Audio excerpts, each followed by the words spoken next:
শবে বরাতের দলিলের কোনো দরকার নাই।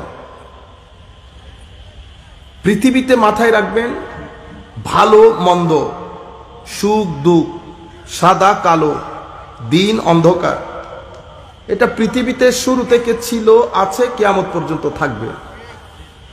হুজ্জাতুল ইসলাম ইমাম গাজালির মতো মানুষ পৃথিবী থেকে চলে গেছে, শিয়াইজম মুছে গেছে। ইমাম আশারি মাতুরিদির নাম তো আপনারা শুনেন নাই, আমরা নেও না, আমরা নেই না। আমরা তো 100 বছর 200 বছরের উপরে যেতে চাই না। আমরা দোয়া মোনাজাতের মধ্যে ওনাদের জন্য দোয়া করি না, অথচ কুল কায়নাতের আহলে সুন্নাত ওয়াল জামাতের ইমাম, যাদেরকে আমরা ইমাম মনে করি তাদেরও ইমাম। আমরা যাকে অনুসরণ করি উনি ইমাম মাতুরিদি, আবু মনসুর মাতুরিদি। আর আহলে সুন্নাত ওয়াল জামাতের অন্য ইমামের নাম ইমাম আবুল হাসান আল আশআরি রাদিয়াল্লাহু তাআলা আনহুম আজমাইন। উম্মতে মুসলিমার উপর এদের ইহসানের কোনো শেষ নাই। ওনারাও দুনিয়া থেকে চলে গেছেন। ফেরকায়ে বাতেলা যেগুলো আছে এগুলো জমিন থেকে মুছে যায়নি। আর একটু পিছনে যান, ইমাম তাহাবির মতো ব্যক্তি, এগুলা জমানার মধ্যে একজন হয়, জমানায় একজন হয়। আগের 100, মাঝখানের 100, তারপরের 100, এই 300-400 বছরের মধ্যে।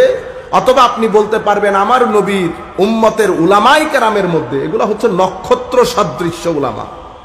ইমাম তাহাবি, যারা উলামায়ে কেরাম, ওনারা বুঝেন এদের ওয়েট কতটুকু। ওনারা চলে গেছেন, ফেরকায়ে বাতেলা চলে যায়নি। আর একটু আগে যান, খুদ ইমামে আজম আবু হানিফা রাদিয়াল্লাহু তাআলা আনহু, ফেরকায়ে বাতেলা জায়গার মধ্যে থেকে গেছে। আপনি কোনোদিন কোন ফেরকা মুছে দিতে পারবেন না, বরং এটা সামনের দিকে আরো বাড়তে থাকবে। কারণ আমরা এখন ফিতনার জামানার মধ্যে ঢুকে গেছি। আমার নবী সাল্লাল্লাহু আলাইহি ওয়াসাল্লাম কিয়ামতের যে আলামাত বর্ণনা করেছেন এগুলা মেইনলি 3 ধরনের। কয় ধরনের? এক আলামত হচ্ছে আমার নবী দুনিয়া থেকে এসে চলে যাওয়া, এটা এক আলামত। আমার নবীর সাহাবায়ে কেরাম, সমস্ত সাহাবী জমিন থেকে উঠে যাওয়া, এটা কিয়ামতের আলামত। তাইলে এটা একটা আলামত। আরেকটা আলামত আমার নবী বলছেন ছোট ছোট আলামত, আলামাতে সুগরা।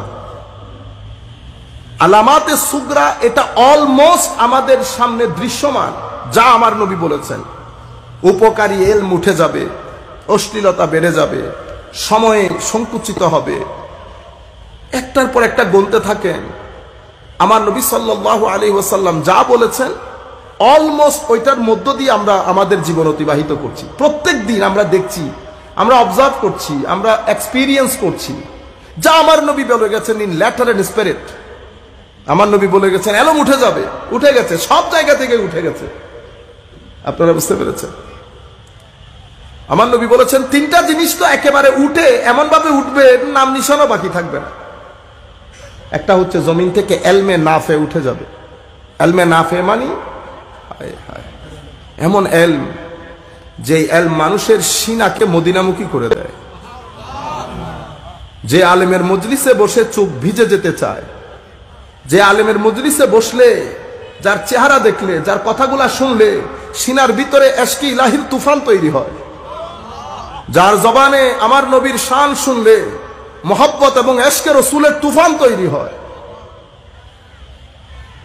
যার কথাবার্তা তরুণ প্রজন্মের অন্তরে পরকালের মহব্বত, কবরের মায়া, পরকালের আসক্তি বেড়ে যায়, দুনিয়া বের হয়ে যায়, মানুষের জিন্দেগিকে পরকালমুখী করে, নির্লোভ করে, মানুষের চরিত্র গঠিত হয়, মানুষকে সভ্যতার দিকে ধাবিত করে, এগুলাকে এলমে নাফে বলে। এই এলমের জন্য কিতাবি আলম দরকার, সিনাওয়ালা একজন আলেমের সুহবত দরকার। এরপরে রাতের সিজদা দিয়ে আল্লাহ রাব্বুল আলামিনের ওই হেদায়েতে রব্বানির নূরের বর্ষণ দরকার নিজের সিনার উপরে। যখন ইলম এবং হিকমত একসাথে হয়ে যায় তখন এলমে নাফে হয়, সেই এলমের আলেম আলেমে রব্বানি হয়। কুনু রব্বানি, তোমরা রব্বানি হও। হযরতে আব্দুল্লাহ ইবনে আব্বাস রাদিয়াল্লাহু তাআলা আনহু এই আয়াতের তাফসীর করে ইমাম বুখারীও এনেছেন। এটা আলেমে রব্বানি কারা? হুলামা ও ফুকাহা। যাদের মেজাজ চরিত্রের মধ্যে হিলম বেশি, অসম্ভব ভদ্রতা, নম্রতা, এগুলা এখন মানে এগুলা আমাদের এখানে ওই যে সাদা ঘোড়ার মতো হয়ে গেছে, অথবা বুঝতে পেরেছ। আর এলমের ক্ষেত্রে বড় ডিপ আন্ডারস্ট্যান্ডিং, গভীর জ্ঞানের অধিকারী হতে হয় আলেমের রব্বানি যারা। এই ধরনের এলম জমিন থেকে একেবারে নাই হয়ে যাবে, এখলাস উঠে যাবে। এখলাস, এখলাস মানি আল্লাহ আল্লাহ রসুলের জন্য কাজ করা, এটা উঠে যাবে, থাকবে না জমিনের মধ্যে। আমার নবী সাল্লাল্লাহু আলাইহি ওয়াসাল্লাম বলেছেন হালাল, হালাল এটা জমিন থেকে নাই হয়ে যাবে। আমার নবী ইরশাদ করছেন কোরআনের বর্ণনাকারীর অভাব হবে না, কিন্তু কোরআন সমজদার, কোরআনের রূহ ধারণকারী আলেমের সংখ্যা একেবারে নাই হয়ে যাবে।